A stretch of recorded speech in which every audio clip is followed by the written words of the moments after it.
Fair use is such an arbitrary term, and parody law is similarly arbitrary. Basically, it's down to whose lawyers are better, and the record label's lawyers are always better.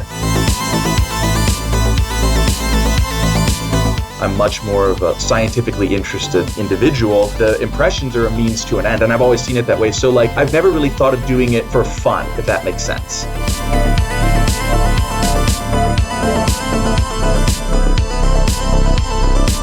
I know that I'm not going to live forever, and I would rather live my life doing something I love. And if I have to die doing something I love, then I've lived a good life up to that point. There's definitely also a huge gap on kind of like the executive TV side, where they are not interested in shows that are in any way intellectually challenging. This sounds really personal, Kevin. The advice that I wish someone had given me is don't compromise your content to please people. If you are constantly trying to please the algorithm, there will come a time where you do not succeed at that. And if you don't love what you're doing, you burn out way, way, way faster.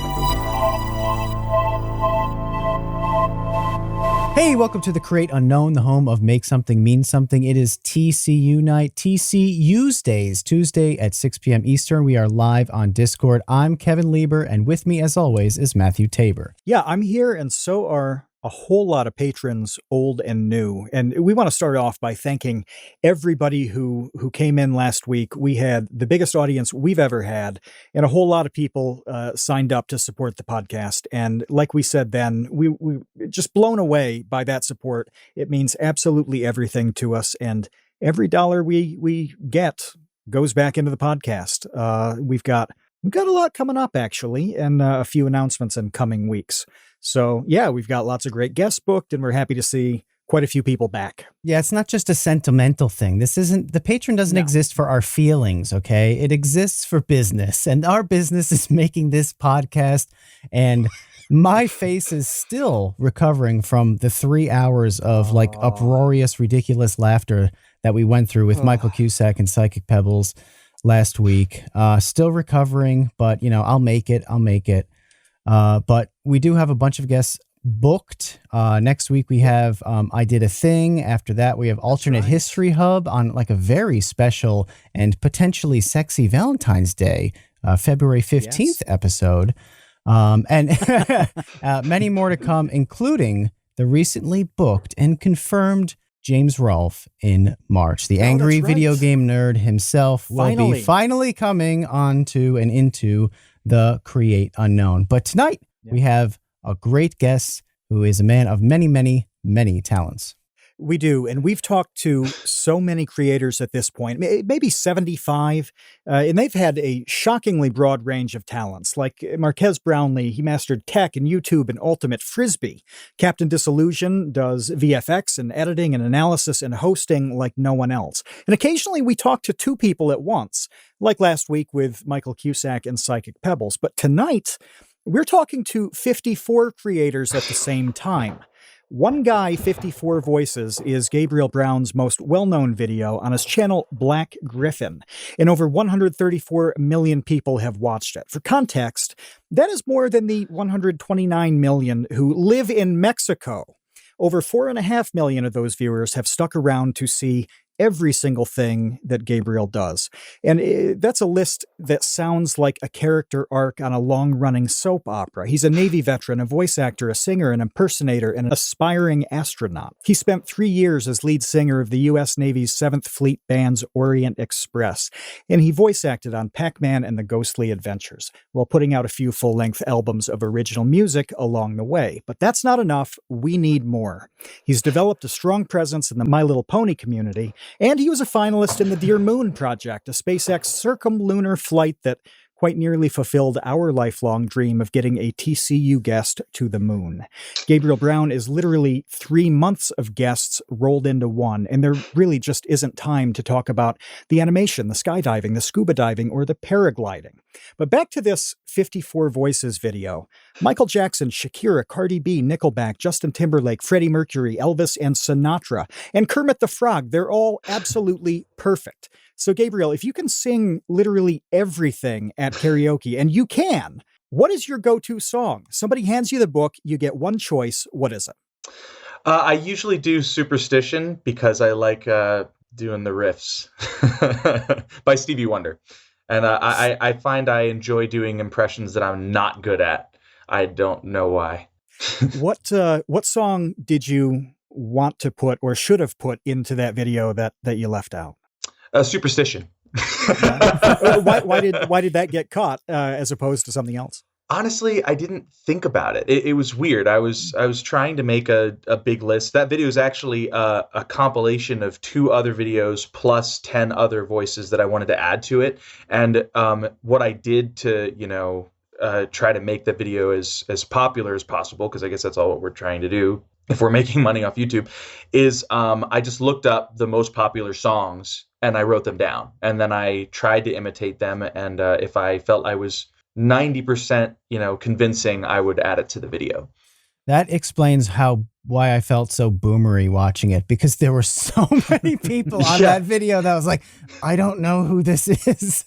Yeah. I didn't either. Trust me. I think before that video, I knew who maybe 20% of those people were. And then I had to it introduced me to some good new music and to some bad new music. So that's, which of course is not subjective at all. Yeah, if there was an artist you weren't familiar with, what did you do to get familiar enough to nail the voice like that? Like, what's the process if I play you a record right now that you've never heard in your life? How do you get to a point where you can do it faithfully?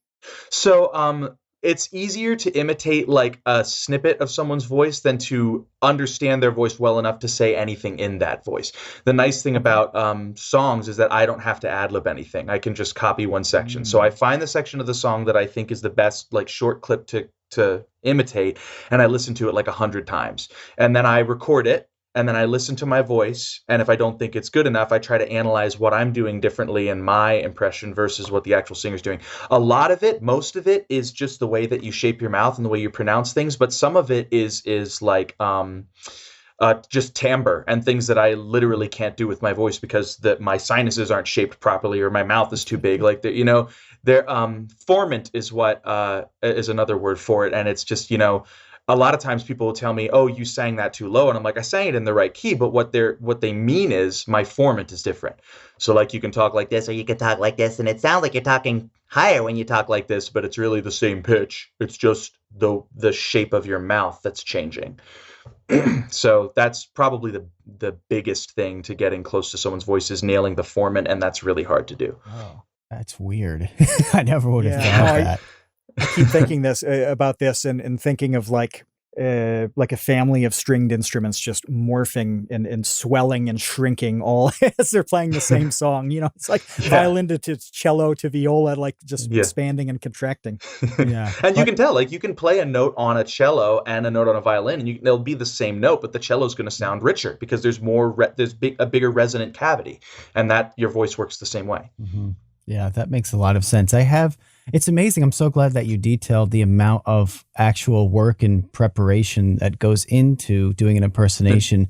I remember Daryl Hammond was one of the most successul and kind of legendary impersonists. Is that impressionists, impersonators, impressionationists on Saturday Night Live, and I don't remember on an interview that I watched about him because I was fascinated with how he does that. It was like a similar thing where he's just like recording, whoever it is that he's trying to do and then doing it over and over and over and over again. Mm-hmm. And I like hearing that because I think that sometimes when you just see the final product, you just for some reason assume like, wow, this person is just really good at this and they listened to it once and they could just make that sound somehow amazingly. I wish. Oh my gosh. That would, I worked probably 4 months on that video and it's why I have not done another one that long. But it's, I would say it's paid pretty well. The video itself hasn't because everything got copyright flagged on that video, but it drove traffic to my original music and my other stuff that does pay. And most of my money actually comes from Spotify now. So it's, Oh, okay. Well, that halfway answered one of the questions that I had written down, which was about monetization. Because, for instance, we spoke with Mark Douglas a couple of months ago, who is like one of the biggest legends on YouTube for song parody. Mm-hmm. And he mentioned how so many of those parodies, I think Glitter Puke, which is the number one video on Key of Awesome, which has like 200 million views or something crazy. It's insane. He makes nothing off of. Then like basically like every day he just waits for another video to get, the demonetized. So, not demonetized completely, but the money goes to the revenue company. Split. So I actually have a major fight with that a few years ago, just trying to figure out. So fair use is such an arbitrary term, and parody law is similarly arbitrary. Parody law states that you should be able to, if something is a parody, keep all the money you make from it. But it's so vague that it's down to whose lawyers are better, and the record label's lawyers are always better. So if you, and YouTube doesn't really like to get involved anyway, so most of the time they'll just claim something, you contest it, they ignore it, and they win. And so I have had many videos get revenue sharing as well, but what I have seen is they'll claim it like 50 times. They'll claim it for all their subsidiaries, and then you're getting, 2% of the revenue you would be getting, but it's sharing it evenly with all of the people that claimed it. So that's kind of how it's been, working for me, or not working. Yeah, it's a fascinating thing to do. And I have to say, this isn't a question, it's literally just a comment. When I was watching that video, the 54 Voices video, at points I just started laughing out of sheer amusement because of how good it was. Like, there are a lot of people who do this on YouTube and have for many years. Yeah. This is a pretty popular thing, is to do impersonations. And That's why I did it. Do a whole bunch of them. And and some people are better than others, I guess, at it. And you never know, kind of going in, like how well like the impersonations are gonna be. Oh my gosh, they're amazing. Like the one that I got to tell you, I just literally burst out laughing was Kermit the Frog, because here you are doing, like the Michael Jackson was like shockingly accurate. Elvis Presley was shockingly accurate. And then I want to say something about the Elvis one too, because I've spent more time in front of Elvis impersonators than most people.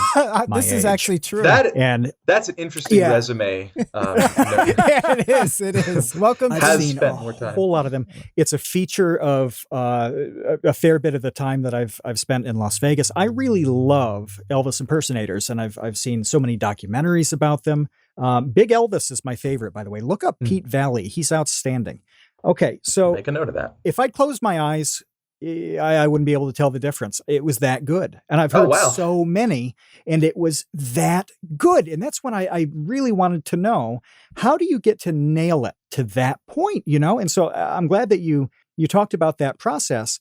But what would it take to have, say, a conversation as Elvis or Kermit the Frog? That's a lot harder. And honestly, it's easier for character voices because they are intentionally very distinct. And so it's easy to pick up on what makes Kermit, he just talks like this. And you're kind of forcing your voice into your nose. And once you figure that out, you can say anything like that. Oh, hi, how you doing? It's same with SpongeBob, Tom Kenny. It's like up here. So you're just like, it's more in the back of the throat, but it's still really high formant. And it's just, squeezing everything. And it's really just one thing. And I think the reason it's easier to impersonate characters is because a person had to come up with the character, and it has to be easy enough for them to do consistently. So once you figure out that specific technique, you can do it. People are very different. A person using their normal speaking voice, that's just the shape of their head and the shape of their sinuses and the amount of folds, vocal folds they have, or at least the, tension in their vocal folds. That's a lot more complex to get close. So I guess the answer to your question is it really depends on the person. There are some people like Harvey Fierstein who actually has a vocal anomaly.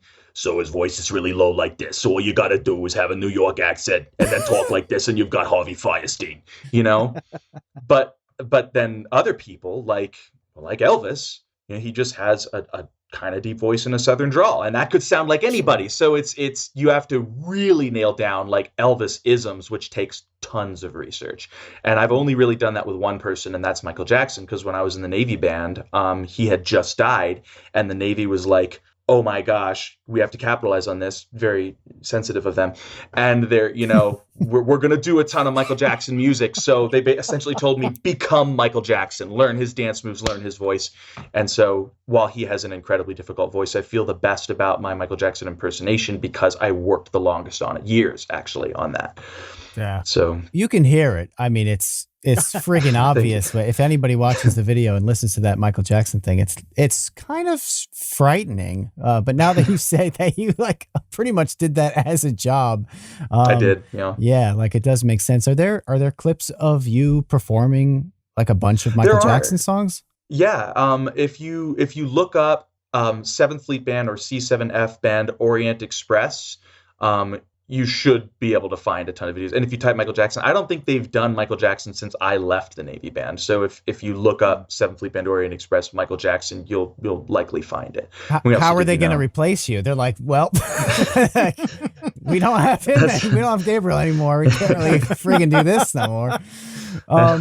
Thank you. Can I totally derail everything? And can we talk more about Big Elvis, Yes. Matt? Can you explain Big Elvis, why he's named Big Elvis, how big of an Elvis he is? I would like to know the scale of this Elvis. That's right.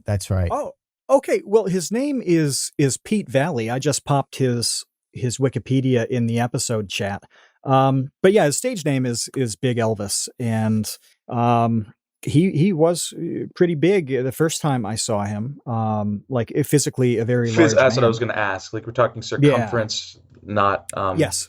popularity. Okay. Yep. Well, popular too. Yeah. He's been on right on the center of the Las Vegas Strip for many, many years now, and I think he is still at Harrah's at the piano bar. Used to be Mondays, Wednesdays, and Fridays. He was there 3 days a week, and he would just blast out like hour-long sets, couple sets a day for those 3 days, and it blew me away how he could keep it up and just crush it like week after week. You must have done a fair bit of work with the 7th Fleet Band. Like the volume must have been fairly high. Wait. Right? Before we talk more about Gabriel, I want to hear more about Elvis impersonators. So, how does this work? Do you pay to see the Elvis impersonator, or do they work on tips? Well, it depends. I mean, some of them just have a show. Like I went to a great show at the Turning Stone in New York that had 3 Elvises. 2 of them were the same guy, but he dressed up as 50s and then 70s, and then a third one was 60s, singing different voices from different eras because his voice changed over time. And that's, by the way, bookmark that because that's something I want to talk about a little later with Gabriel here. But yeah, that was just like a regular concert. But Big Elvis is great because it's completely free. You can go in. Yeah, you can go to the piano bar, sit down, and you can lurk. You can have some drinks. You can, tip him to play a song that you like. So Big Elvis is just the tips, is what we're hearing here. Well, I think I don't know the details of this, but I think Caesars, which owns Harrah's, pays a fair bit for his permanence and his residency. Yeah, so the tips are a bonus. He's got a crew. Yeah. He's got a crew of people doing sound and some props and lighting and all that stuff. And I have a feeling that the tips pretty much go to them. I want to go see him. Yeah, there are so many documentaries about Elvis impersonation, and they touch on the process, right? And how some people really do this method acting kind of thing where they get into it one way. Other people study the nuances, similar to how you explained it. It's pretty wild. There's a lot out there. There are competitions for Elvis impersonation. I know, too. that's crazy. Yeah. Have you thought of entering competitions for any of these people? The funny thing is, while impressions, I started doing impressions because I had this like long-term goal of having a passive income by the time I was 30. And I was like, how am I going to do that once I got out of the Navy? I never actually considered myself an impressionist. I knew, I was experienced singer, and I had done multiple people, and I had done, Michael Jackson as a performer.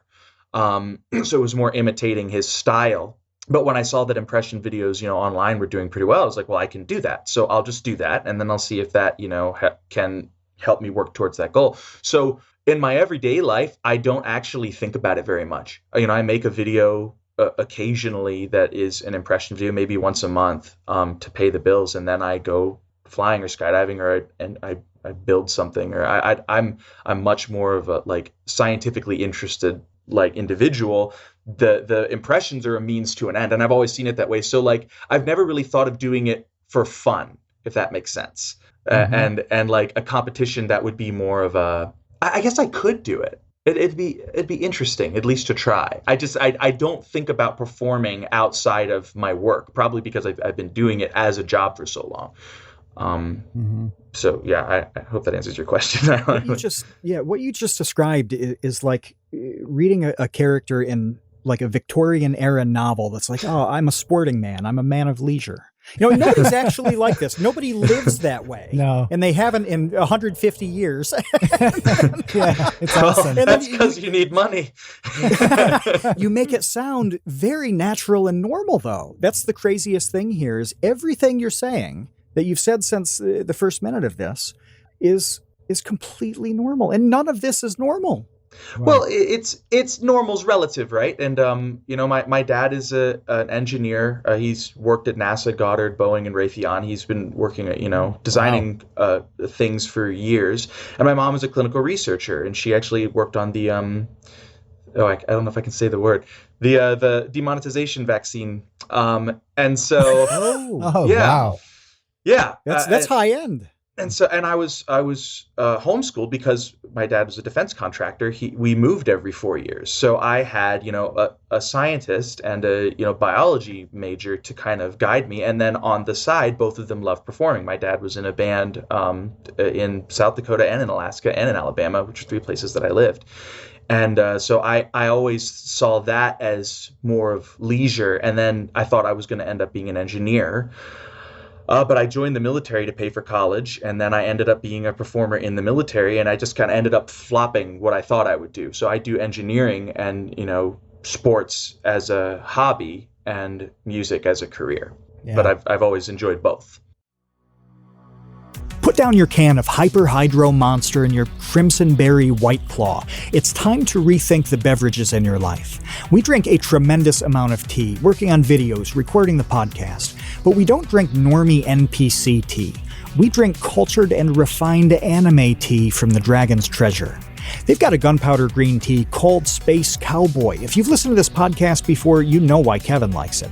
And I used to chew gunpowder green tea leaves when I played baseball in the 90s. I love the stuff.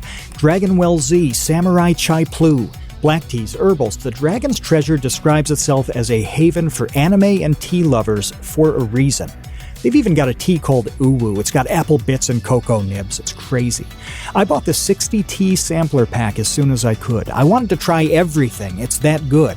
And when you order from the Dragon's Treasure using the code CREATE, you'll get 10% off your order. That's 10% off using the code CREATE at thedragonstreasure.com. The link's in the description.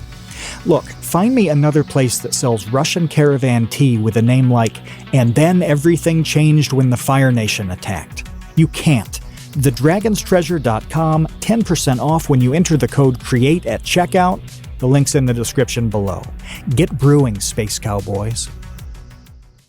That's so fascinating. And I think it just kind of goes back to Matt's intro where it's like, this guy just kind of does everything. Like we have had several people, make no mistake, like Captain Disillusion, who also had a very fascinating upbringing with his parents, who were circus performers, and he would travel, all over the place. So he grew up awesome. Like in a very, very unique environment, and clearly that has had an influence on his love of media and entertainment, and just being able to do so many different things as far as his skills are concerned.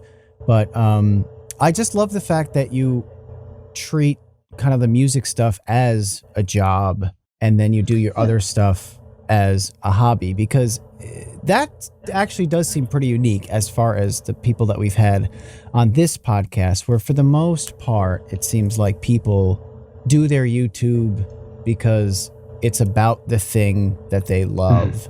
Not to say that you don't love singing, obviously, but you have other passions such as literally wanting to go to the moon, which is I pretty can talk unique. a bit about that too. That seems to be like way higher on your list than anything else. It is. In your life.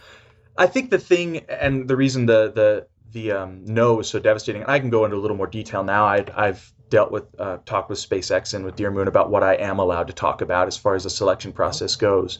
But I have tried to make all of my hobbies of interest to my audience. The thing is, and it's really not the audience's fault because I do the same thing, having an eclectic range of interests means you're going to lose certain people when you do something that they didn't subscribe for, that they're not watching you for. So I started out, doing voice impressions and stuff like that, and my channel started growing rapidly. And then I was like, oh, cool, I'm super into paramotoring now.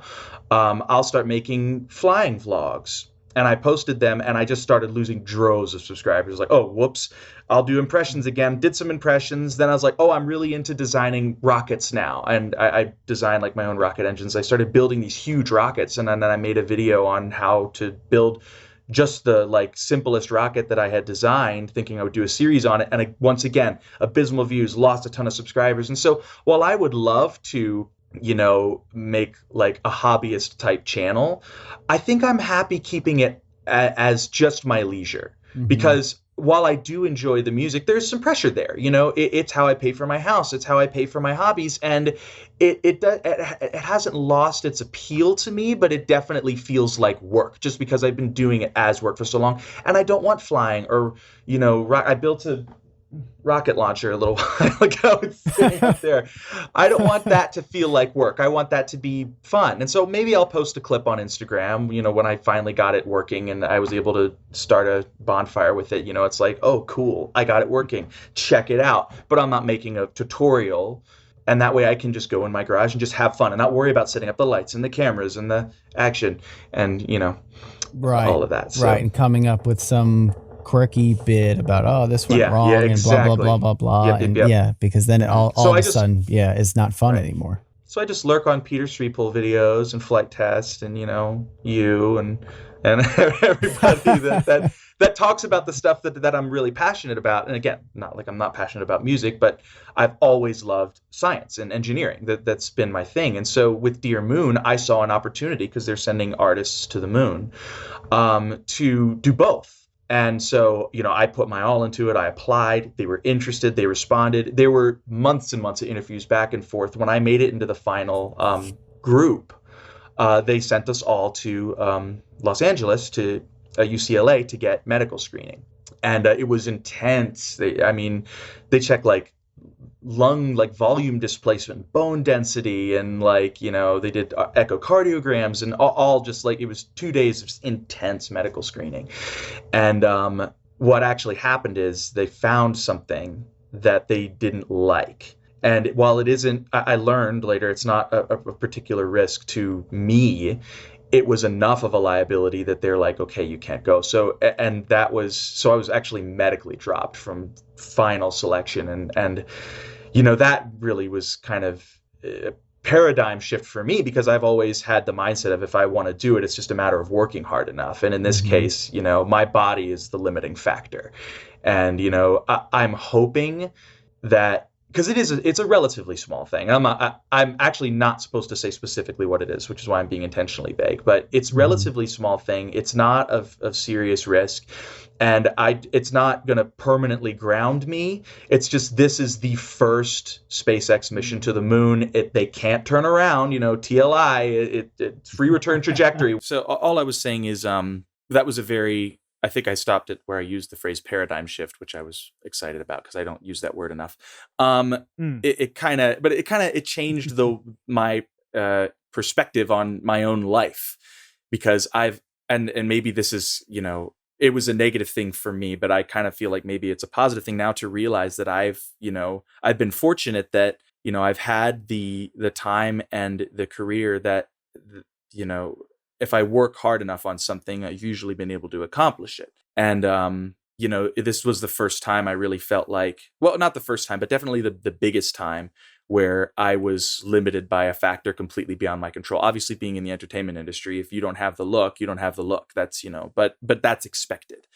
I really, and I don't think I would have gotten my hopes up had I not gotten that close. I mean, I had people, at the upper echelons of SpaceX telling me, "Hey, you excited to go to the moon?" It was very, palpable. And for months, for almost a whole year, I was like, "Oh, heck yeah, I'm doing this. This is happening." But I got to keep it secret. It's all under NDA, shush, shush, shush. And I couldn't wait to announce it. And then, it was literally like a couple weeks before I was supposed to go and meet the rest of the crew. And, and Yusaku Maezawa, the guy funding the mission in Houston. And then, I got an email just saying, "So sorry, we just can't accept the liability." And I was like, oh gosh. They did it by email? They did. It was, I know, I've got more, I could complain and I could gripe and beef and say the process was unprofessional and that, but that would just me being sour grapes. Because for the most part throughout the selection process, they felt like it was very professional. It was very thorough. They definitely understood the gravity of what they were trying to do. And I understand they're trying to make the mission as successful as possible by eliminating every potential liability. And, sure.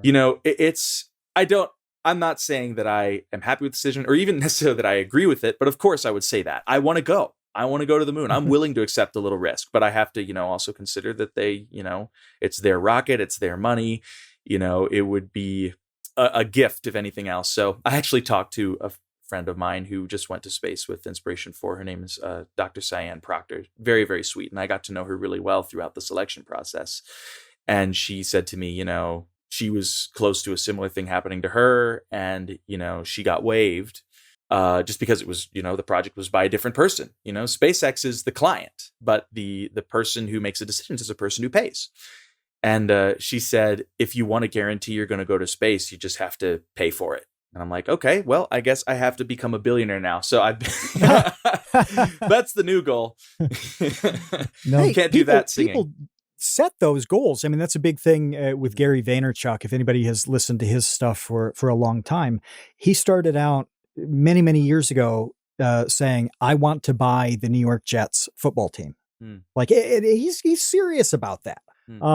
And he's built a small empire, which I don't think it's enough quite yet to buy the Jets. But he's made a hell of a lot of progress on that goal. It's not as crazy as it seems to think something like, I want to make $1 billion and buy my way into space. Well, and that's the thing too. I mean, when Starship, I will not say if, I will say when, because I fully believe in SpaceX. When Starship is successful, it's going to change space travel drastically. I mean, a maximum human payload to LEO, to low Earth orbit, is supposed to be in the hundreds. And, and it's fully reusable, unlike Falcon, that only the first stage lands. With Starship, both the first and second stage land. And it's supposed to require very little maintenance. And there's just, so it is a massive, step forward in space flight technology, to the order of like a space elevator in efficiency and cost decrease. So Dear Moon is really a test mission and not kind of a promotional mission as well. I believe that if Dear Moon is successful and the mission actually goes ahead, it won't be long before more and more missions like that come along, and they're less stringent with their, medical screenings and hopefully ultimately you can anybody with the right amount of money could pay their way to get aboard a Starship.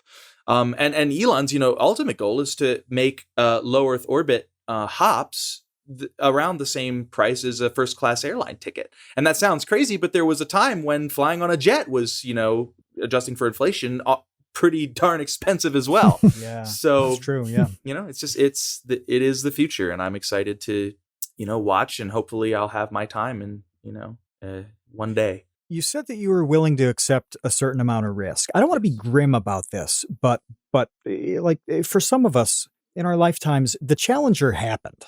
Yes. Okay. Really terrible disasters happen. And per capita, it's fairly high. I mean, the odds that you're going to get in a fatal car accident going to the grocery store exist. Yes. It can totally happen to anybody, but they're astronomical. it's quite a lot more real with something like you're talking about. Is there, how did you get past that mentally, or has it not really registered? Oh, it's absolutely registered. I know that I'm not going to live forever, and I would rather live my life doing something I love. And if I have to die doing something I love, then I've lived a good life up to that point. I've never really been afraid of death. I mean, I joined the military initially. I signed up for the Navy SEALs, and I had a skydiving injury. I broke my leg, and I ended up having to cross rate to gunner's mate. And then through gunner's mate, I ended up becoming an MU. But I've always, accepted that, none of us are going to live forever. And while I don't think I'm reckless, I have like a risk quotient in my head. And, if the reward is worth the risk, then I accept the risk. That doesn't mean that I'm not afraid, but I push past that because I would much rather take that risk than sit on the ground, watch the mission be successful, and then kind of kick myself for not doing it. Mm-hmm. Yeah, that makes sense. Do you think that I'm trying to wrap my head around why it's such a big secret in terms of them not wanting or allowing you even to say what the medical issue was? Do they not want to be on the hook or get flack for you saying, hey, they rejected me because of an ingrown toenail? And then, you know what I mean? Like, I just don't get it. Like, I don't get why you can't say that. I'm not saying you should say it. I'm just, why? Anything beyond this point is going to be conjecture on my part, but okay. So take it with a grain of salt. But I think you're absolutely right about that. I think that it's more like a PR thing. They don't want a PR thing. They don't want blowback. Anyone to exactly. And they basically gave me a bullet point list of what I'm not allowed to say. I made a video talking about the whole thing, and it was like a 20-minute video, and they asked to review it. And then they're like, you have to take this out, you have to take that out, you have to take this out, you have to take that out. And then I'm like, well, that's basically all the information. Mm-hmm. I'm only allowed to say that I was cut. I can't say why. And they said, well, no. And then, wow. Then I talked to some, doctors and, kind of sent them some emails, and then they basically came back and they're like, okay, you can say this and you can't say that. And so I just told you this and I haven't told you that. And I will, I'm hoping there will come a point where I can say why it was, but I think they know they're being overly cautious, and they also know this is going to be intensely high profile, and they know that someone like me with a large following, if I wanted to, could potentially cause bad PR. And I wouldn't do that, and I don't want to do that. I believe in the mission. I believe in SpaceX. It was honestly a little bit, hurtful initially that they were being so cautious, because I was like, I'm not going to, try to hurt your reputation.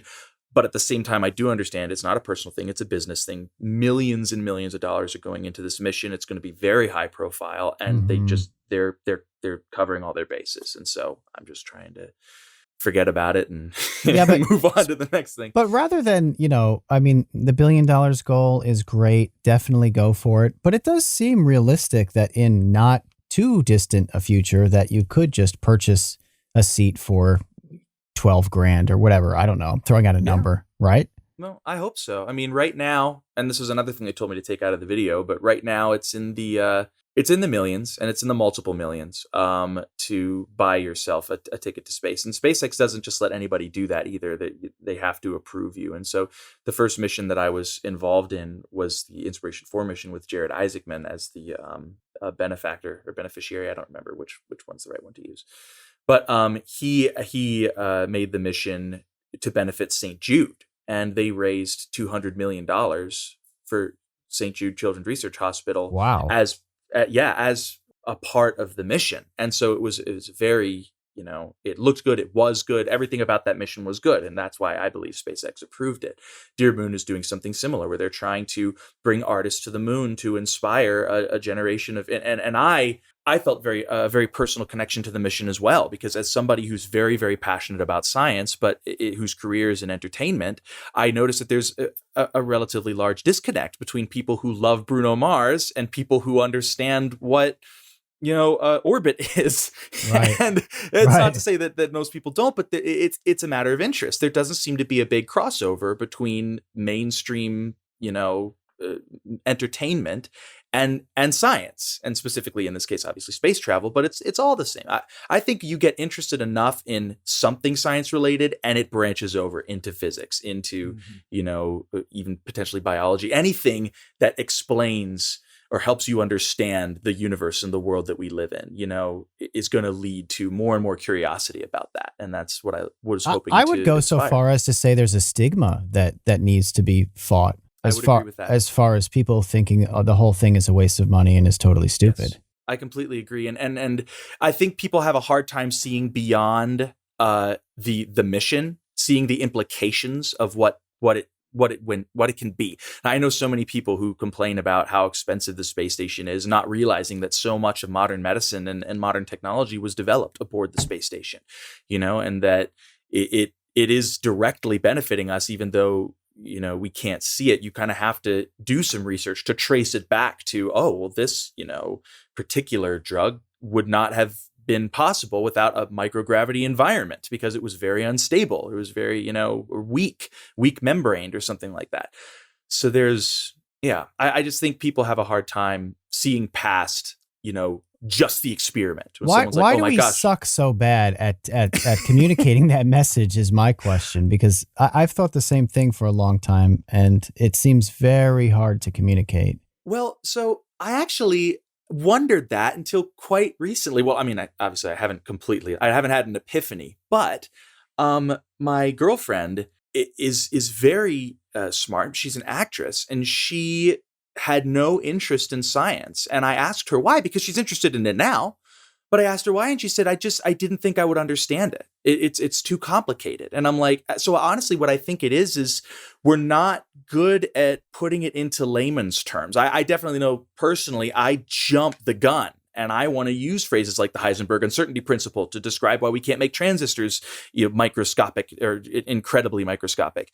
And what I have to do is kind of take multiple steps back and start with the simple stuff. But the simple stuff I learned a long time ago because I was interested in it. Now I'm on to what I think is very exciting and fascinating. And it's built on a very large foundation that most people who aren't interested in that stuff don't have. And so I just think we need to get better at communicating on a simpler level. Mm-hmm. Yeah. I think YouTubers have done a lot of heavy lifting there, but yes, it's still just such an island. Like the YouTube itself is still such an island. 12 Tone recently had this great Twitter thread. You're going to mention that? Yeah, that Matt and I were talking about what were they were saying just how essentially you can be uber famous on YouTube, Mark Rober level, who has however many like billions of views, but to the mainstream person, they're like, who's this? Mark Rober? What does he do? I completely agree. And it's actually been kind of nice to see people like Mark Rober cross over into what I would call mainstream entertainment by doing collaborations with, oh, dang it. I see his face in my head and I can't remember his name. I'm so bad with names. You know what I'm talking about. He hosts a late show. Oh, Jimmy Kimmel.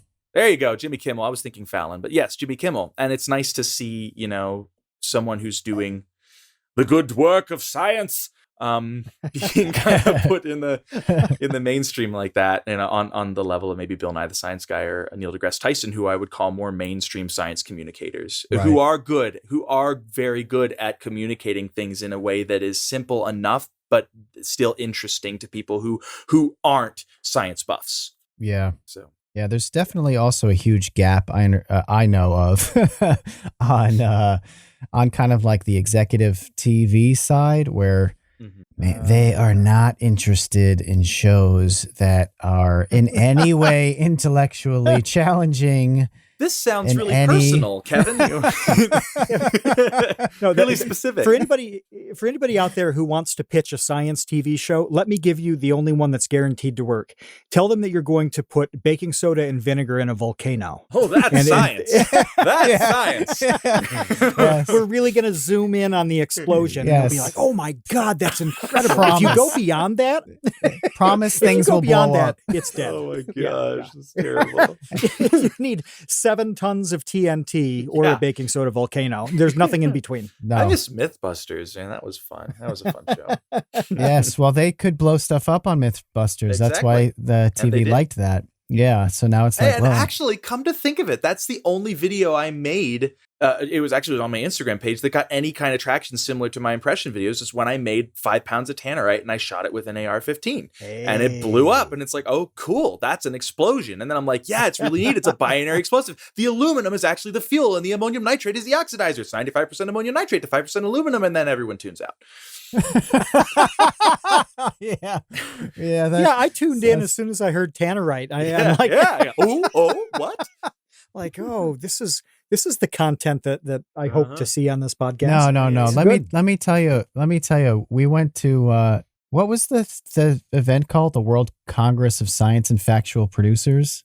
Matt, is that what it's called? Yeah, the one in Tokyo. Yeah, we went to that, and some producer came up to me after I had been on a panel talking about this video that we made about a pasta chair, and she was like, oh, we did a very, very similar show. And I checked it out. And the show was things like, well, we took a bunch of slices of white bread and we hung it on a clothesline and then we blowtorched it with a flamethrower. Oh, come on. I'm like, come on. I'm like, okay. But like, then what? And that really it's had like, to there know is no then what. There's no then what. It's just we wanted to see what would happen. Yeah, they burnt then bread. You eat the toast. No. We burnt bread with a flamethrower. That's science. That is science. You have to know the structural integrity of the bread. Oh, man. So that's kind of what we're dealing with as far as it's true. Closing that gap. I agree with you, though. It's sad and it's frustrating and a little confusing that mainstream media is not more interested in science, because I personally don't understand why. It's so fascinating. Who doesn't want to understand how things are made, why things are work, what a rock is even, just the questions of why the sky is blue, the simple questions you have when you're a kid, and you learn that the answer isn't super simple, but that's great because you have more to understand. Rayleigh scattering. I remember when I figured that out, I was like, wait, so the sky is blue not because it's blue, because it scatters higher frequency light? Oh, that's why the sky gets orange and yellow as the sun gets lower. There's more atmosphere. It filters out more of the light. And then it's just like, there's probably a practical application for this. And there is.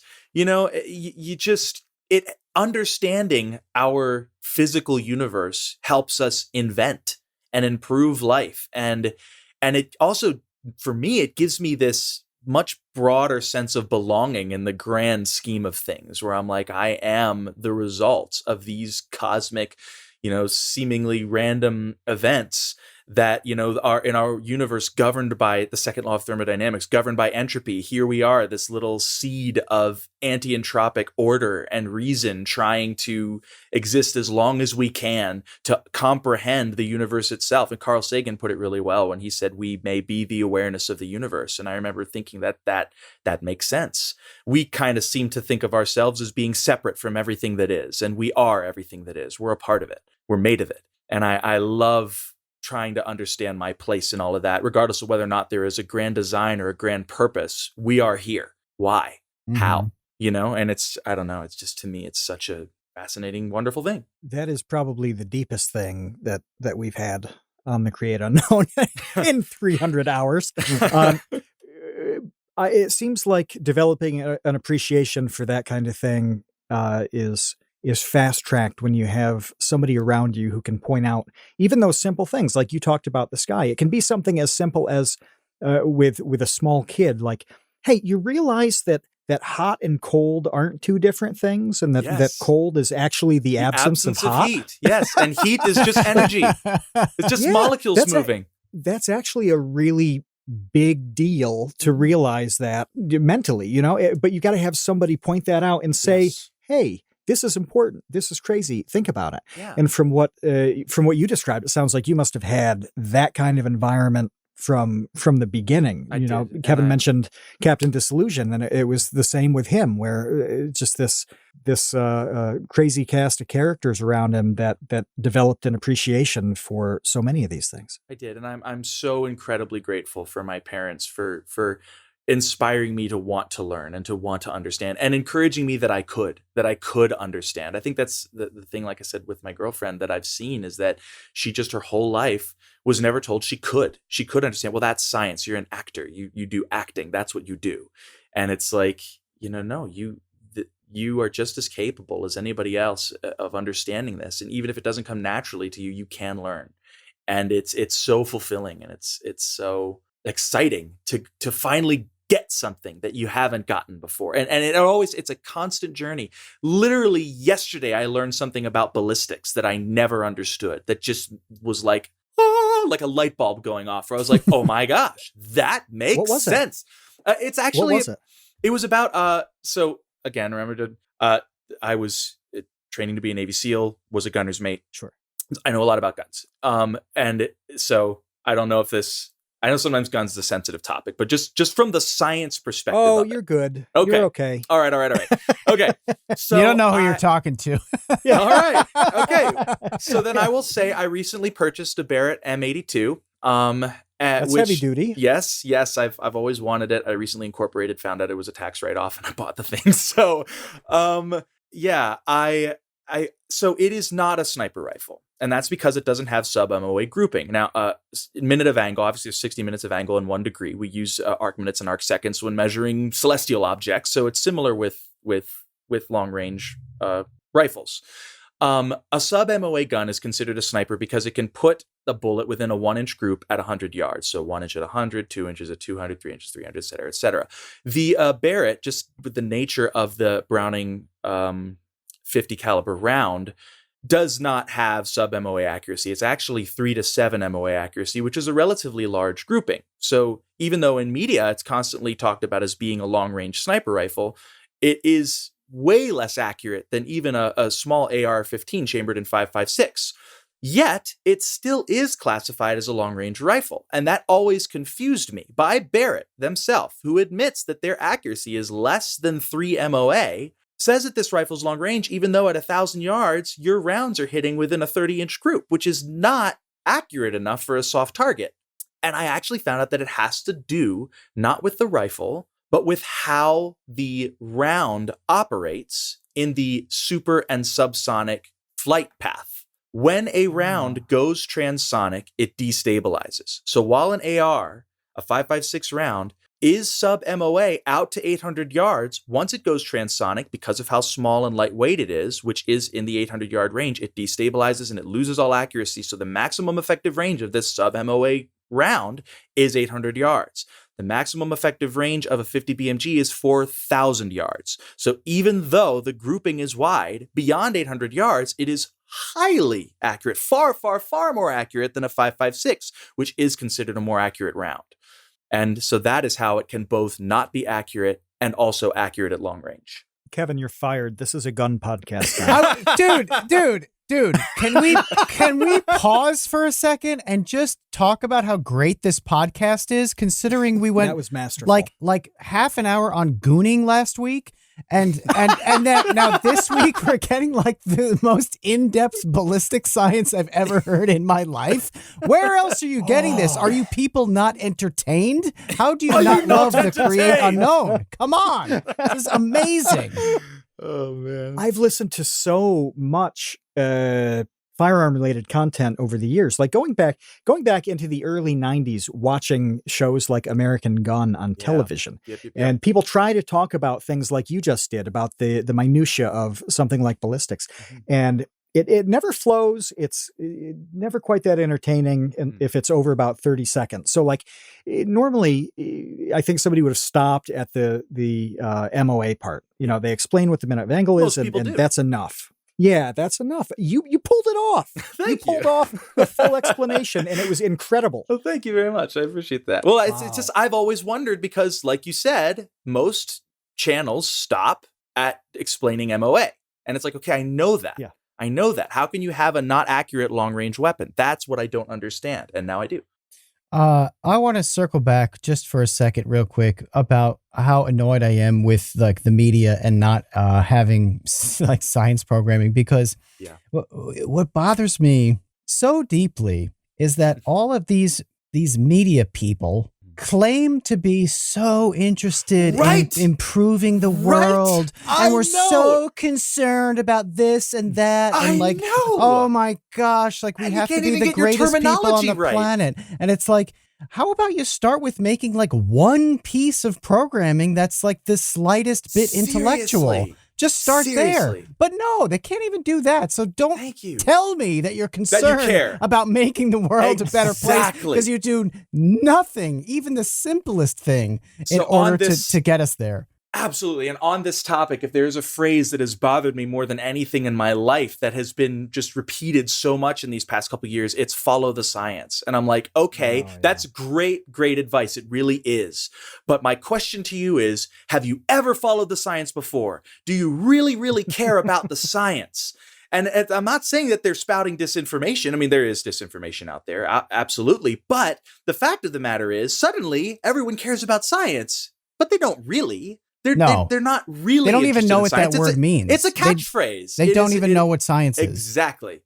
No, they don't. And it's incredibly frustrating. But I love that you said that, because it has always bothered me when people talk about, something like sustainable energy, and then they immediately go straight to solar panels. And it's like, and instead of talking about the so many other interesting and unique things that we're developing that can be so much more efficient and safer and easier to, that's another thing that people don't consider when talking about sustainable energy. They look at the end result, the end product, and they don't consider material costs, mining, land, covering a billion acres of solar panels. Like, that's stupid. I know. That's not great for the environment. No, not at all. And so I've always firmly believed, I don't want to get political at all, but in terms of energy, I firmly believe nuclear is the safest and best option. But nuclear has a bad rap, because when we first started messing with nuclear, we weren't very good at it. These old reactors are still up and running because, they're incredibly efficient. The half-life of uranium is way longer than most lifetimes.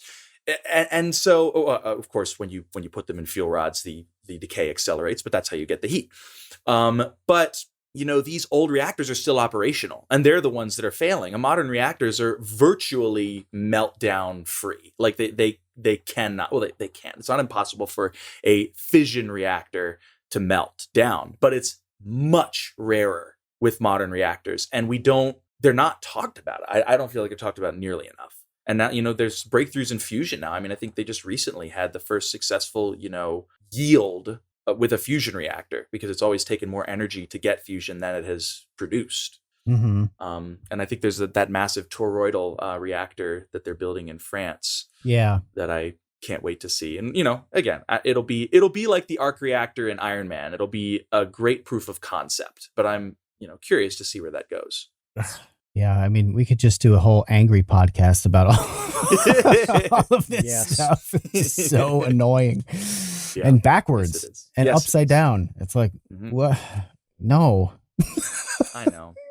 And and honestly, you do wonder, not to get conspiracy-y, because I'm literally, this is not an opinion. It's just something that pops into my head. I go, why? Like, why? If the media claims so much to be, about science and progress, why is it's almost borderline censorship of anything that could be educational in the sciences? And again, I don't think it's a conspiracy theory, but it doesn't make sense to me. It doesn't make sense why they Me either. I said this to Matt. We talked about this like a week or two ago, where I was like the same. I was like, I don't want to be, tinfoil hat guy, but God, it seems like there's some like Illuminati conspiracy to like not have obvious things, talked about or done. And what did you say? I mean, obviously, you're like, I don't think it's that way. I think that these people actually believe the wrong thing is right. I think they do. I think they do, because I don't think I don't think most people are even like, I was going to say programmed. That's the wrong word. Even are used to critically thinking in that arena. They don't feel like they need to know anything beyond just the surface level of information. And while going deeper is actually critically important, because that's where you learn what really works and what just looks good on paper, or what sounds good with word of mouth. So you don't know what you don't know, and you don't even know what questions to ask. You don't even know that there are questions to ask, and that is a big problem. What's the Dunning-Kruger effect, right? You know, and I'm not saying that people are dumb, but when you can be smart and not knowledgeable in a field and be used to being smart and therefore think that you know everything there is to know about said field. Just because you're used to knowing things, you're used to being the smart guy. And I think a lot of people, most jobs don't require you to be very well versed in sciences. And so you are, you know, your mind is, you know, you have adapted to this way of thinking because it has worked for you. You know, you are knowledgeable in the areas where you need to be, and therefore you don't try to learn new information about the areas where you're not knowledgeable because you just assume that you get it. Mm-hmm. And I think that's kind of what happens to a lot of people. What do you do about that? I really don't know. I mean, I have a few. Well, one thing, you know, you send someone like me to the moon who is a musician, but then can, you know, get interviewed and talk about science in a way that gets people excited, hopefully. But I guess that's not going to happen in the near future. But, you know, I think one way to do it, and I have seen kind of an increase in this, and it's nice, is to have TV shows that are at least interesting and science-based, like Death, Love, and Robots. There's an episode of Death, Love, and Robots called Helping Hand that is just so cool. And it expertly, visually describes all objects in motion stay in motion unless acted upon by an outside force. Way better than Gravity did it. And it's just really neat and intense. And it's like, that to me, I feel like, and I watched how it affected my girlfriend, who again, I'm trying to get her interested in science. You know, she's like, whoa. And then she's like, how does that work? And I'm like, there's the question. You asked the question. You asked the question because the video interested you. So that, I think, is the solution. Hollywood needs to just do more science stuff that's interesting. And I think there's an aversion to it. Yeah, you do. You have to be tricked into liking it. So it's, yeah. The Trojan horse method. Yeah, oh no, you learned something and you didn't even know it. Yeah. I mean, I've said that forever about Vsauce is that, you know, you're entertained and then you accidentally learn something. And that's why I've loved Vsauce so long. I mean, all three of you guys, I've watched your stuff forever. And it's, you know, it's just really exciting. Like your Mind Blown series. I was just like, oh yes, a new Mind Blow. Heck yes. And like most of the stuff I'd heard about, but there was always something that I hadn't heard about before. And I was like, ooh, what? And then I go read about it, you know? And so it's really cool. It's towards the end, it was really hard finding the things that that's people how like the you impression hadn't heard videos are. about. But that's how the impression videos are. It's like, okay, 54 voices. How many more times can you do that before you run out of mainstream artists? Right. You know, I just did a video where I did 30 some impressions in the back of an F-18. And it was really fun video. It was really challenging. But the predominant comment is, he's done all these voices before. And I'm like, thanks, guys. That's really nice. You know? But so just annoying. Ignore the fact that I'm pulling 6 Gs while singing Highway to the Danger Zone and focus on the fact that I already did Michael Jackson. Yeah, comments are the best. They are. They always make you feel good and make your day better. Well, I even had a friend, you know, my friend Rumi. This is kind of funny because Rumi, I'd known about his stuff forever. He's like probably was the main impressionist on YouTube before I started doing it. And I actually became friends with him because he reached out to me and he's like, am I crazy to think you should have given me credit for this concept? And I argued with him. I said, did you invent impressions? But then we ended up being friends. And oh my gosh. Yeah. But he actually asked me when we got together in Los Angeles a little while ago, because I was shooting a movie that I'm excited to come out if it ever freaking comes out, where he said, it's cool that you did the impression video, but why did you do it in an F-18? I don't get that. I mean, your audience doesn't get that. Why would you do it in an F-18? And I'm like, if you have to ask that question, then I can't answer it for you. Right. Yeah. How do you explain if you don't get it? Yeah. If you don't get it, I mean, there's certain things I just can't explain to you. You know, we are that different and that's okay. Just remind me not to talk science with you.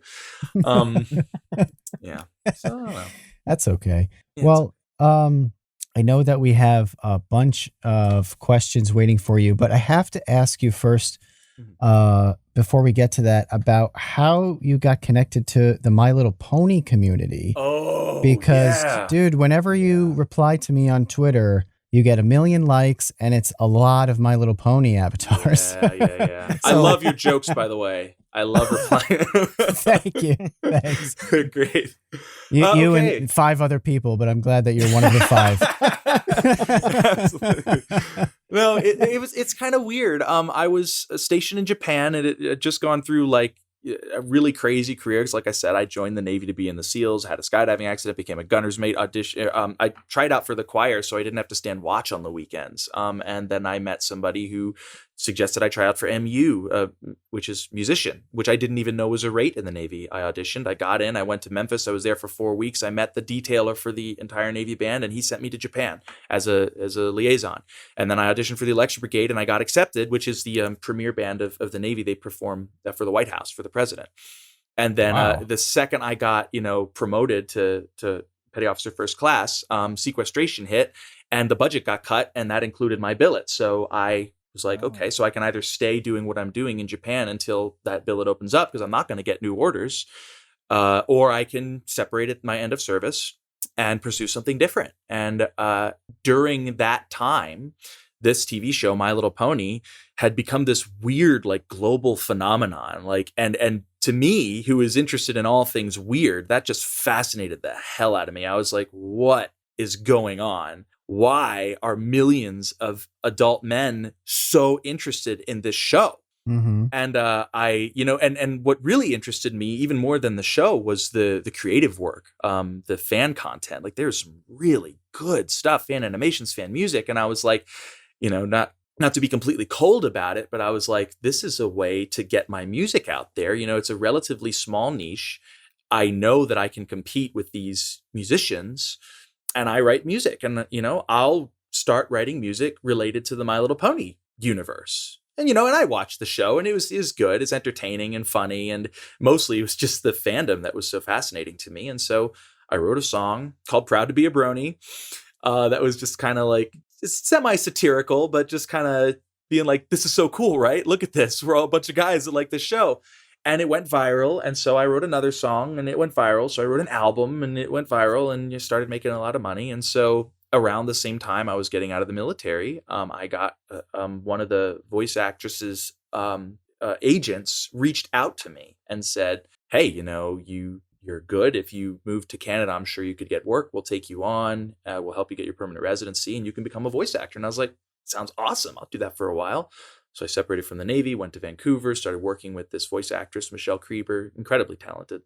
And we did a bunch of stuff for a while. And then the My Little Pony fandom started kind of dying down. And I moved to Arizona and started pursuing YouTube full time. And that's kind of where I am now. That is a hell of a story. Oh my God.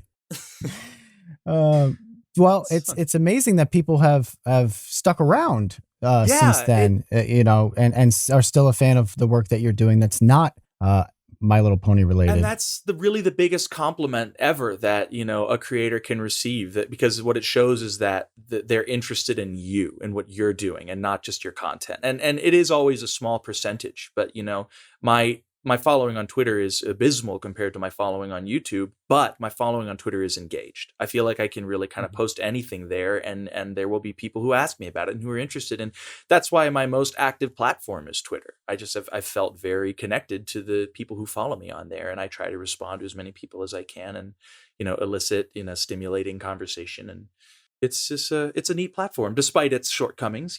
This is the world we live in. But it is what you make it. It is what you make it. Absolutely. That's what I always tell people who rag on Twitter. I'm like, yeah, maybe you're following the wrong people. Very true. And that's the thing. There's been drama. People have tried to, the kind of things people have called me is ridiculous. Just by very nature of being involved in the My Little Pony fandom, there are people that have some pretty creative assumptions. And I made the mistake when I was new to the platform of trying to defend myself. And I learned pretty quickly that they don't actually care. They might not even believe the things they're saying. They just want to rise out of you. And a response is as good as any. And so, I made use of the block feature. I only really had to block like 5 people the whole time I've been on Twitter, but it has pretty much eliminated the drama from my feed. And it's now just a fun place to be. Yeah.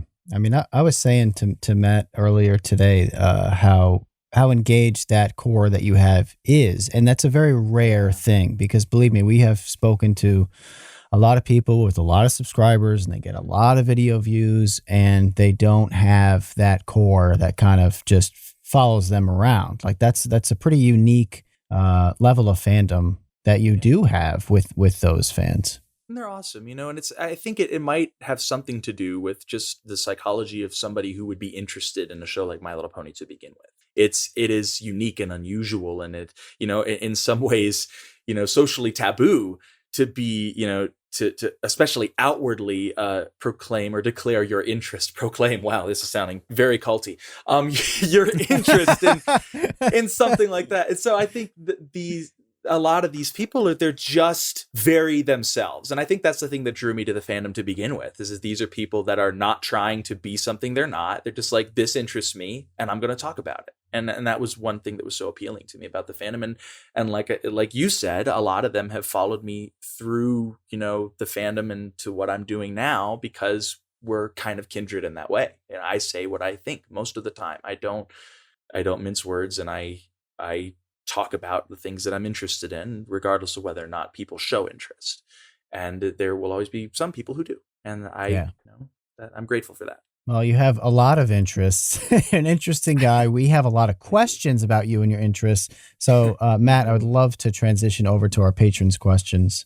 We do. And I want to start with one from W Quiz, new patron. Thank you for joining in the last couple weeks and being present on Discord. We have a lot of people on Discord who talk all the time about all sorts of things. So pop in if you haven't already. Mostly mustard, honestly. Mostly, there's a fair bit of mustard, and especially this week when 32 pounds of golden spicy brown mustard dropped for $26. 32 pounds. It's like, what is that? Like 4 gallons. Oh my God. It's like 4 gallons of It's mustard. like a toddler. All I want to do is either shoot that with a 50 or drop it from a paramotor. That's all I can do. Oh my gosh, dropping it from the imagine? sky. Just, Can you imagine that? That'd be mustard awesome. bomb. Yes. Put hot dogs in equidistant and then measure the dispersion of the mustard droplets on the hot dogs. Oh, that's good. This is a good idea. I'm not even laughing at that. It's so good. So the question is, and I have a follow-up to it. Do you have any personal YouTube content advice for new creators?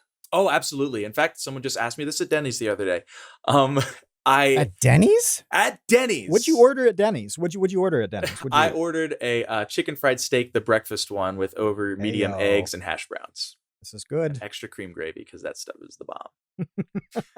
But yeah, he was.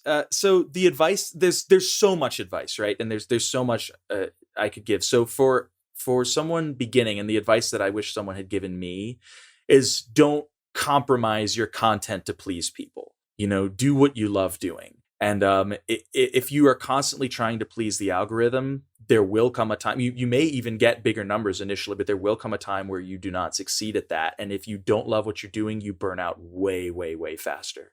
So, the algorithm does it's always changing, but right now I think it wants more consistent uploads. It wants longer videos, and it wants you to take advantage of their, what is it called? Shorts thing, even though you can't monetize them. Yeah. But it will smile upon thee if thou dost, partake in the new, features. However, again, if you are, too controlled by the algorithm, if you're trying to please it too much, you will eventually burn out. So just make the content you want to make the content you enjoy. Definitely pay attention to what is successful and what isn't, but mostly stick to what you like. One of the things that I've tried to steer people toward is focusing on one or two things. Yes. and really obsessing over that. Yeah. You're somebody who's focused on 1 or 2 million things, and you've nailed it. So I have trouble squaring this, because it's like, you are not the on example. the YouTube channel Not though, on YouTube, though. because he tried to do the different stuff he was interested in, and people were unsubbing. To be fair, That's right. But I mean, right. generally, in life, I mean, most people who pursue 1,000 different interests kind of don't get anywhere with any of them. And you are the opposite. Oh, that's of true. That. Well, and It's crazy. Like if I were if I were guiding somebody to success, I'd point to you and be like, no, this is the only person in the world who can ever do this. Really don't be like well, it's really nice of you to say that, but I got to be honest. I mean, I frequently have kicked myself for not pursuing one thing, because I feel like had I pursued just one thing, I might have been able to do it with true excellence and excel to a level that I never have with any of the multiple things I'm interested in. You know, it may look from a distance like I've been successful in multiple arenas, but the way it kind of feels to me, especially now with the Dear Moon thing, is that I've almost made it in all of those arenas. You know, I don't feel like I'm truly an expert at anything. I feel like jack of all trades, master of none. And, you know, being a Renaissance man in this century is, just as you said before, it isn't as common because it isn't as beneficial. You can't do it. There's too many other people who focus on one thing, who do it excellently, who aren't going to come look at you because you do this and that and that and that. So I would say your advice holds up. Well, I have a lot of varied interests as well. And so, you know, I look at that and think, well, the surest way to get somewhere is to obsess over a thing and focus on this thing and do that thing. But at the same time, I'm not doing it like that. I mean, I'm not a tremendous success either. Oh, come on. But you know, it's not natural. Like you pursue a bunch of the things that you're interested in, and that's kind of happiness, right? So there's just a strange balance there, and I thought it was just really intriguing the way that that comes into play with your stuff. Because like Kevin pointed out, you learn not to do it that way on the YouTube channel. You know, so you keep your hobbies and you keep your work, and that allows you to play with your hobbies, to keep them free and to not feel obligated to them. Like after I got bored of building rockets, really it wasn't. I always feel like I hit a cap at the same point, and that's where the amount of effort going in is not proportionate to the amount of progress I'm making.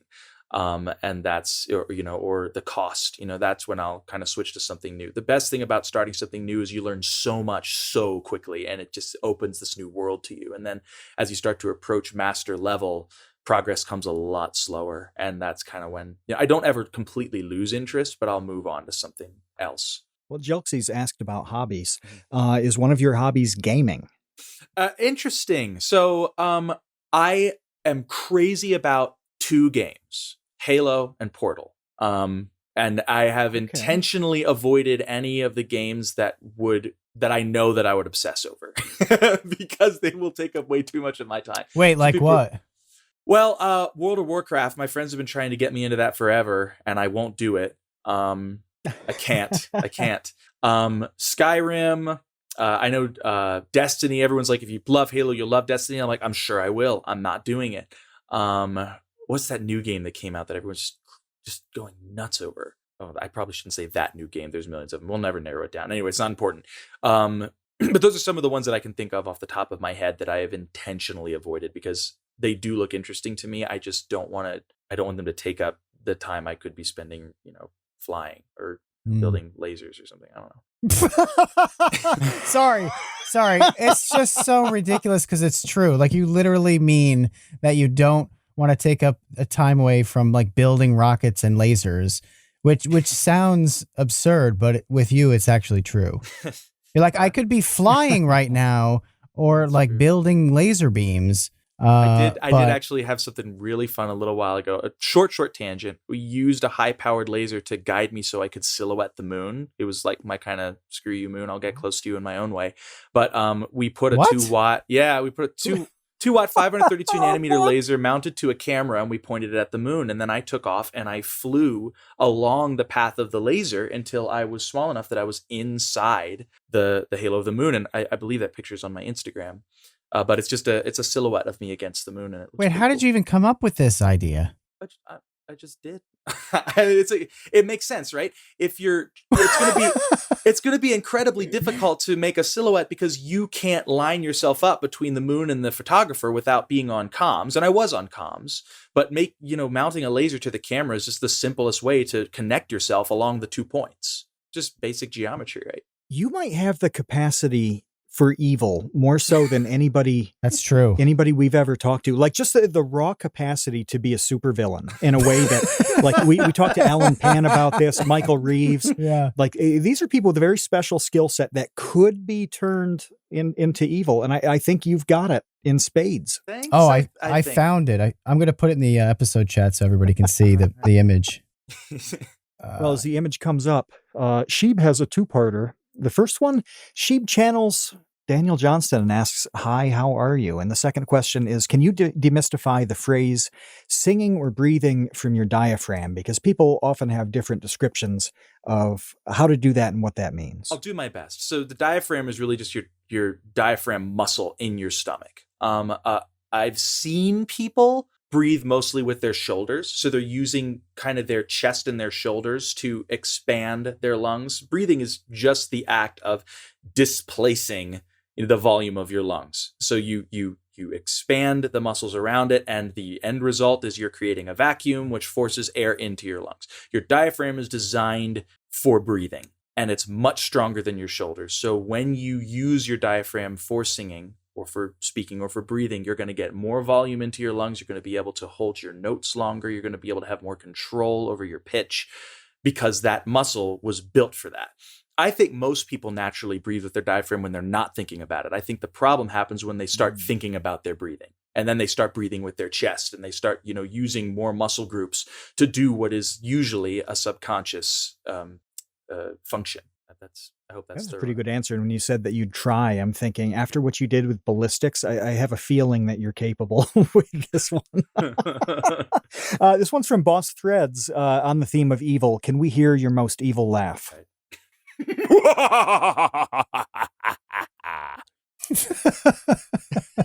So good. That was great. Thank you. Should go in the intro. Let's see. Do you think making a different channel for your hobbies might be a good way to show them off to others and still get your YouTube fix? I have toyed with that idea a lot, and I really think the main reason I haven't done it is just because it puts extra effort into the things that I really like to just flow smoothly. All of my hobbies I really, really love just relaxing and just only focusing on the project. As soon as you have to get cameras involved, it's much harder. And I made, for my rocket tutorial, I made one and it worked really well. So I decided to make a tutorial, and I made one in the tutorial, and I flew both of them at the same time. And the one I made in the tutorial sucked. It was unstable. It spun because I was trying to get the camera angles right. And that meant I was positioning my body differently. And it just having it, I like most of my hobbies to be almost subconscious. It's like, stream of consciousness, whatever my brain is coming up with, I'm putting directly into my hands, and I'm focusing on nothing else. It's almost meditative. And so I think that's kind of why, as much as I get really excited with the end result and I'm like, oh my gosh, I want other people to be able to do this too. I want to tell people how I did this. The actual act is not as appealing to me as the idea.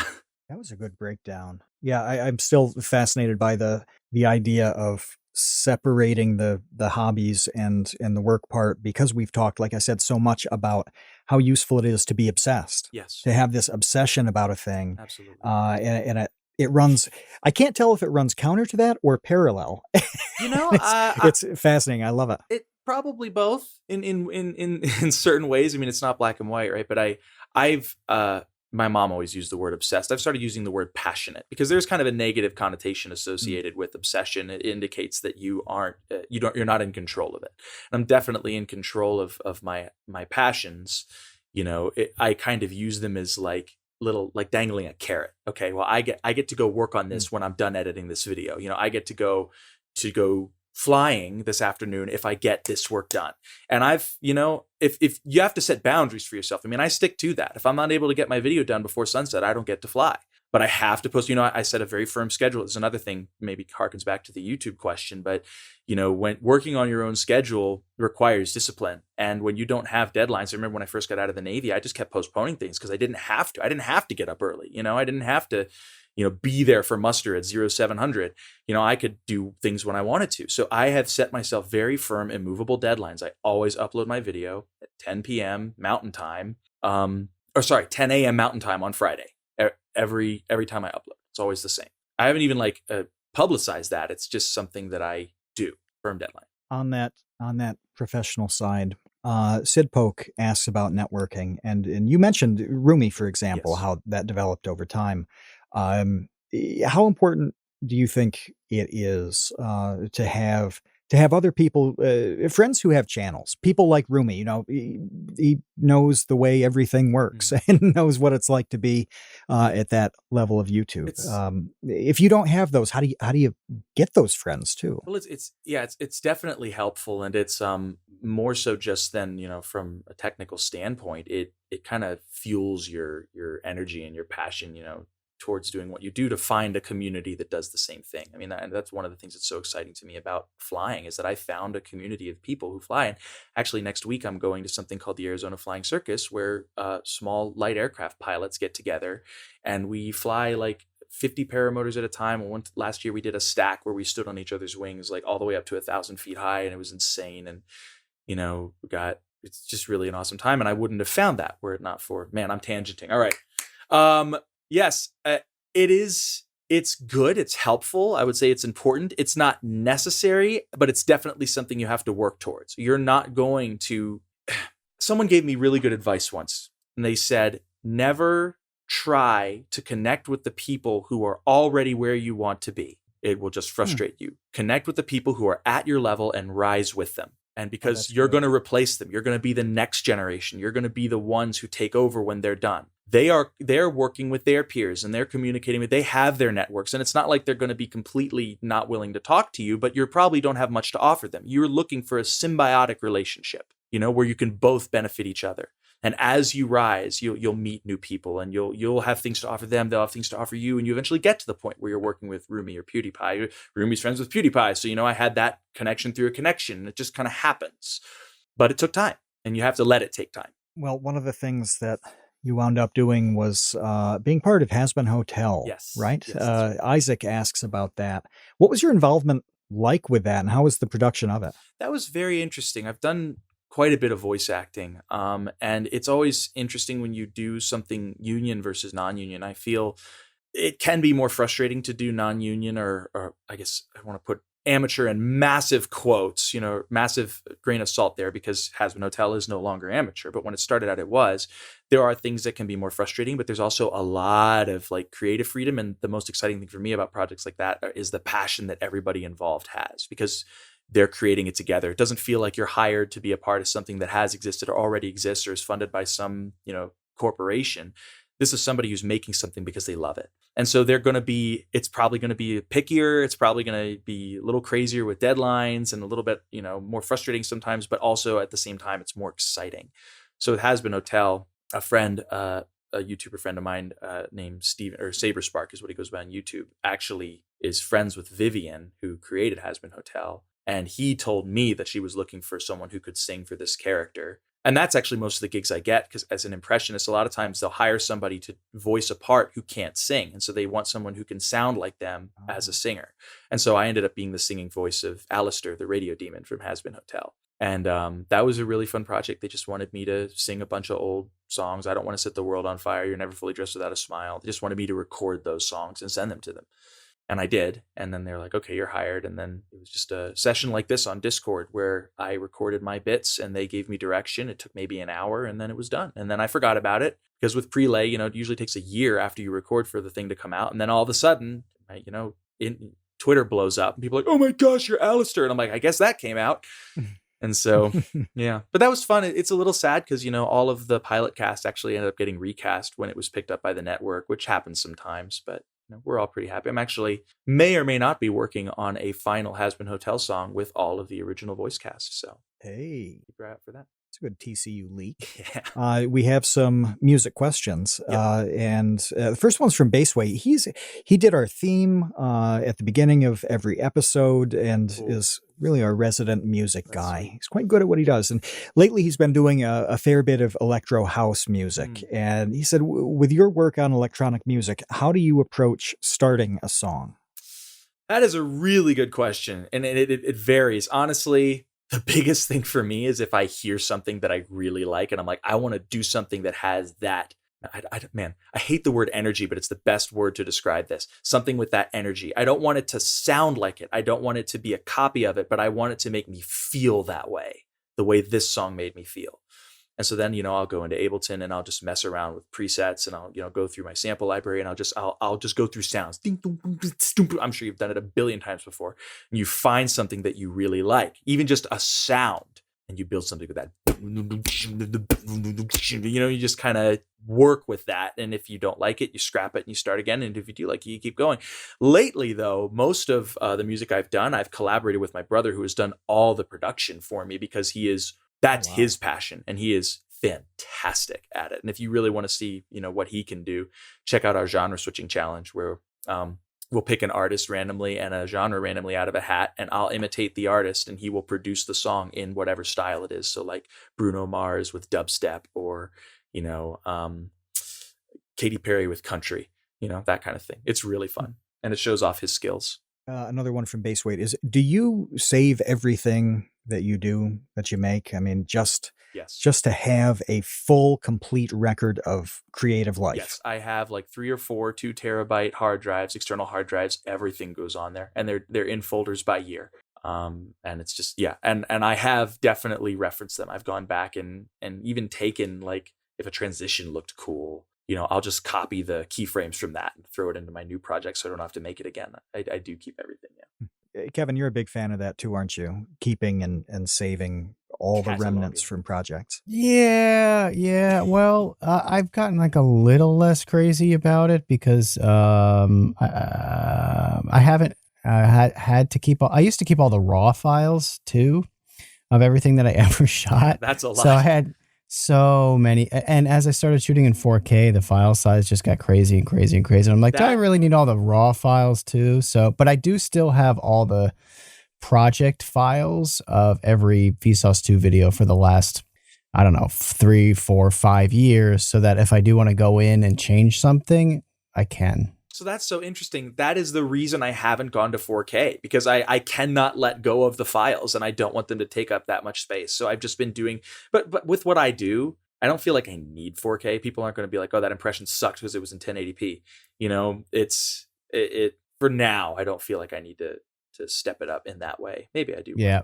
I have run into scenarios though where I've had to go back and re-edit things because, like some platform didn't exist 5 years ago that does now, that I have to put my video on, and I have to change this music or this thing because I don't have, you know what I mean? Like there are weird things that come up with music licensing or even like image licensing, where it has been helpful to be a little crazy about keeping everything, because it's like, oh, well, now I can actually change that, and it can, live on Roku or whatever, and there's no problem. Right. And that's the nice thing too, is like external storage has just gotten a lot more affordable and much cheaper. Yes. Yeah.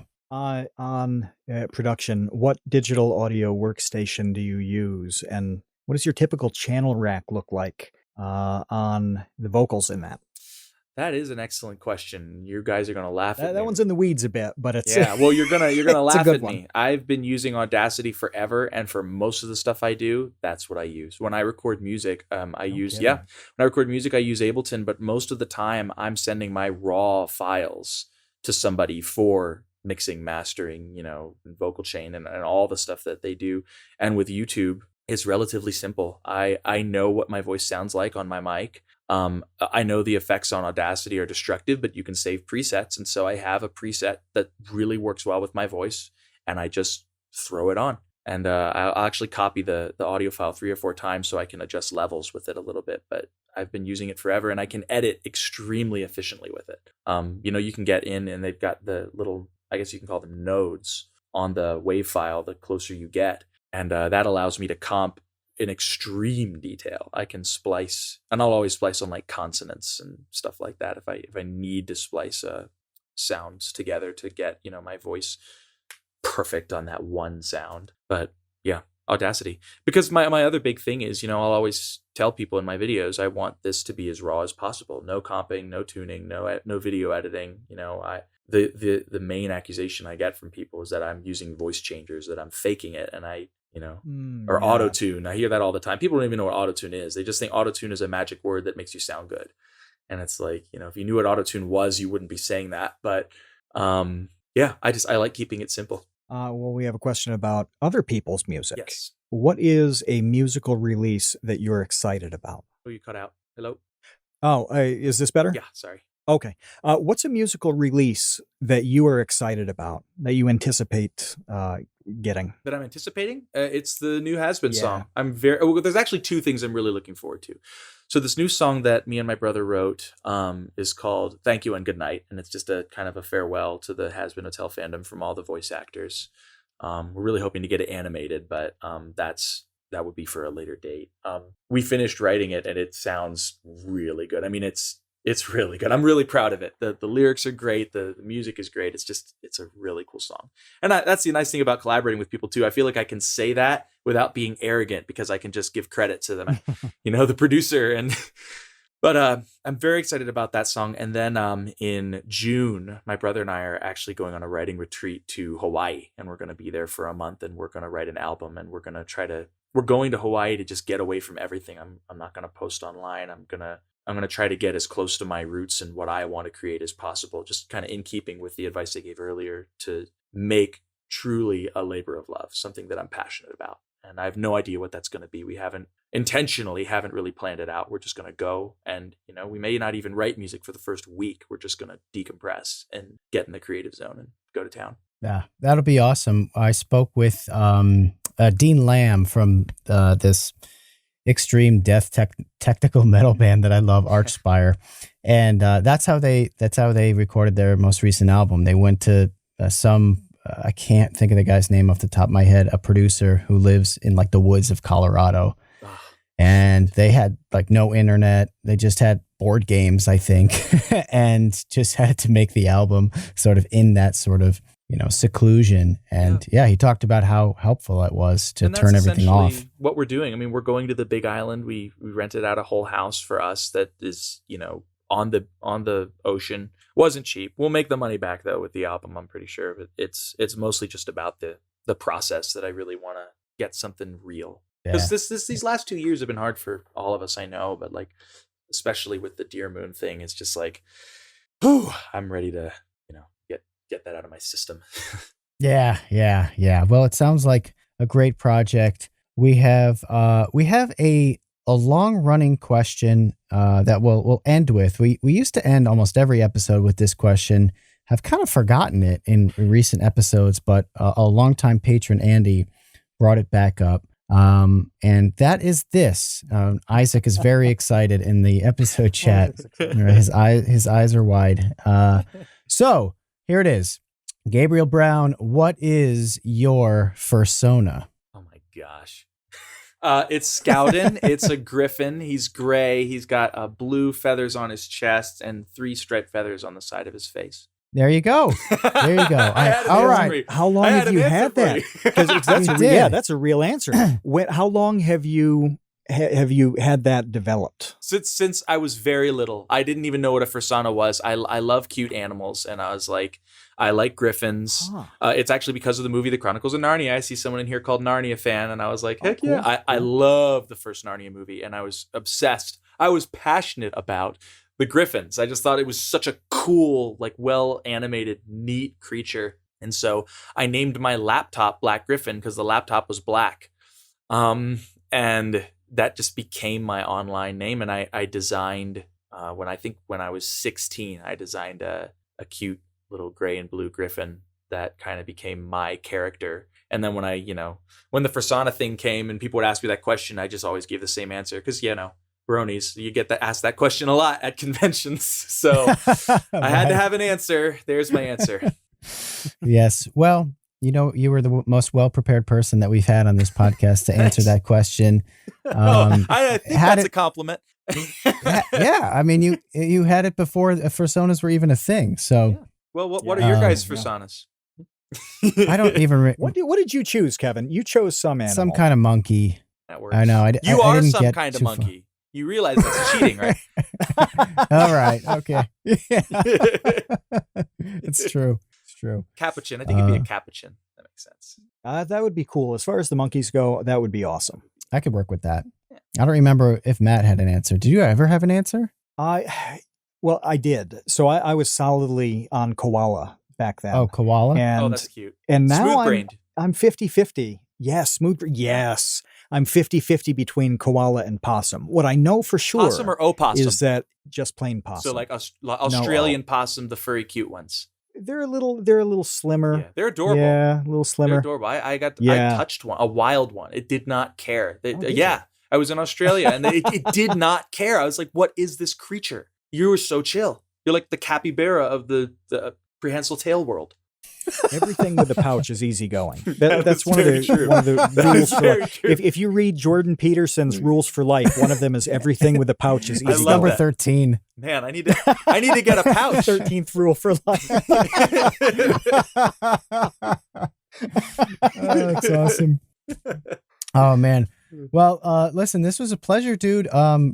Congrats on all of your success. All of the things that you do are incredible. I hope people check out your channel. Thanks, man. I hope that your retreat to Hawaii goes very, very well. You can definitely check out Gabriel's music on Spotify, because that is a better place to support him than YouTube. We'll have that link in the description. And I look forward to having known somebody who has been on the moon someday in the not too distant future. Maybe I I'll believe see that you it up will there. happen.